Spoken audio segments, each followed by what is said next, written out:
For most players out there, the creation of a new character is a great chance to create an extension of themselves, where others just find it to be challenging. A sense of dread and frustration will start to come out. Greetings to everyone out there. I am Rod, your Dungeon Master. Today, I'm going to be talking to you about different ways or things to take into consideration when creating a new character. This is something you should think about when writing down different ideas of who and what you want to be. One of the most important things, I think, to take into consideration when starting is their unique personality. How do you want to portray this character? Are they the bully? Are they the little shy guy? Are they a combination of both? Or were they shy and became the bully? Or did they get put in their place? The first thing I suggest, start a character from humble beginnings. Like a dwarven fighter, human cleric, a halfling thief rogue, gnome, magic user, wizard. To get a better understanding of the race and class that you choose to start with. Secondly, I suggest playing that race-class combination several times on different characters. This way you become more knowledgeable. And, hey, every group likes somebody who can play that character on the fly, especially when it's needed.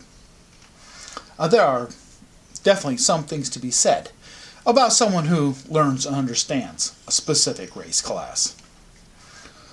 When you begin to feel comfortable, you can branch out, go to another race, or go to another class within the same race. But keep it in humble beginnings. A third, I would say, just be yourself. Play what you know. Who knows you better than you, right? Fashion your character's quirks and idiosyncrasies after your own. If you're awkward or reserved, make your character the same way. Likewise, if you're afraid of spiders and lizards, make your character react the same way you would. This will feel much more natural to you. Fourth thing I say is try to fashion your character around your favorite book or movie character. These characters might be ones that you imagine yourself to be.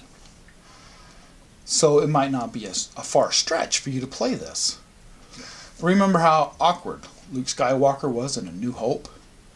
That was a really good movie, wasn't it? He had several personal trials and conflicts that he had to overcome.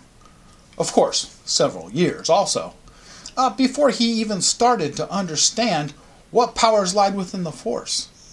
How about the character Neo from The Matrix? He was full of doubt and disbelief at first, before he could even start to figure out that the potential and power was within himself to take on Agent Smith. Not to forget about all those sideline and background characters from both these stories. Solo wasn't always the cool, calm, and collective space smuggler, and Cypher had his doubts also about the legend of the One that Morpheus was always telling the crew of the Nebuchadnezzar about. What if you want to try being the opposite of yourself? Now, I wouldn't recommend doing that at first, but you could try it. Let's say you're 5 feet tall. You make your character an elf or a half-orc, because they got some height on them. If you're a shy little bookworm, make your character a barbarian, a fighter, or even a mighty paladin. The opposite applies here as well. Let's say you're 6 feet tall. Try playing a halfling, a dwarf, or a gnome. If you're athletic, play a character that's a casting class, like a druid, a cleric, or a magic user. Sometimes the opposites do come out really well. Now, all these suggestions allow you to stretch the boundaries of your imagination and make your characters well-rounded. Hey, if you like what you saw in this video, check out my friends down there, friends of this channel. great group of guys known as the Tabletop Dungeoneers. They've got YouTube channels, and also pretty soon we'll be launching a .com. So you can check out our blogs and other things.